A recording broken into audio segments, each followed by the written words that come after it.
Welcome to Monobol global academy, the hub of scientific happiness. আমার হাতে একটা বই আছে, the ego is the enemy, Ryan হলিডের বই।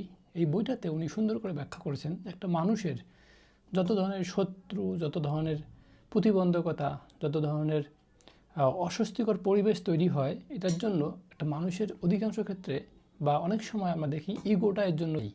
এবং ইগো একটা মানুষকে ভালো থাকতে দেয় না এবং তার ব্যর্থতাকে ত্বরান্বিত করে, তার বাধাকে প্রলম্বিত করে এবং তার প্রতিবন্ধকতা, নতুন নতুন প্রতিবন্ধকতা তৈরি করে।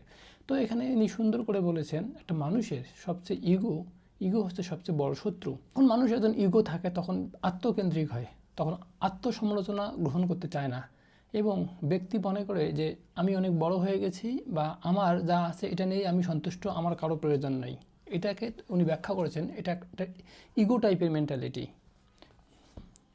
তো এখানে সুন্দর করে উনি আরও ব্যাখ্যা করছেন যে অ্যাসপায়ার সাকসেস অ্যান্ড ফেইলার।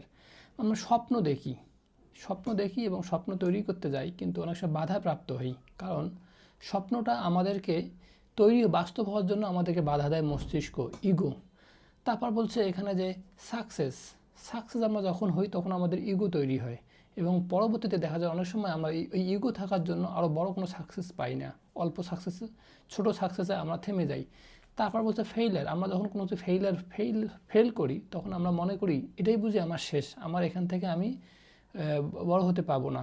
এই ইগো এই কথাটা বলে। এই জন্য উনি বলেছেন যে একজন মানুষের কেমন মন মানসিকতা হওয়া দরকার, কি কাজ করলে, কীভাবে থাকলে এই ইগো আমাদেরকে কোনো ক্ষতি করতে পারে না।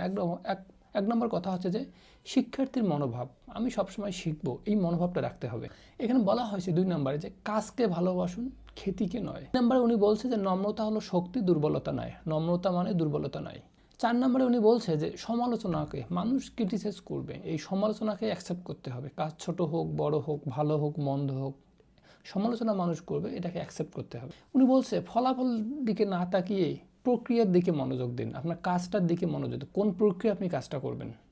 এবং সুন্দর করে আরও বলছে যে ইগো থাকলে একটা মানুষের পতন হয়, নম্রতা, শিষ্টাচার থাকলে ওই মানুষটা তখন বড় হয়। এবং পৃথিবীর ইতিহাস যুগে যুগে কালে কালে যে মহামানবেরা, যে ভালো ভালো মানুষেরা এই কথাগুলোই বলে এসেছেন যে এই ইগোটা মানুষের জন্য কখনোই ভালো না। হিউমিলিটি, নম্রতা, এটা মানুষের সোশ্যাল ভ্যালু, এটা মানুষকে একটা অনন্য মানুষে পরিণত করে। আমাদের এই সুন্দর সুন্দর নাকি অনেক কথা বলেন, এই নির্বাচনে আমরা দেখেছি যে যারা সুন্দর কথা বলছিলেন, যে নেত্রীরা বা যে নেতারা, তাদের কথাগুলোকে আমরা খুব গ্রহণ করি, না উনি একজন ভালো মানুষ। তো এই কথাটাই বলছে।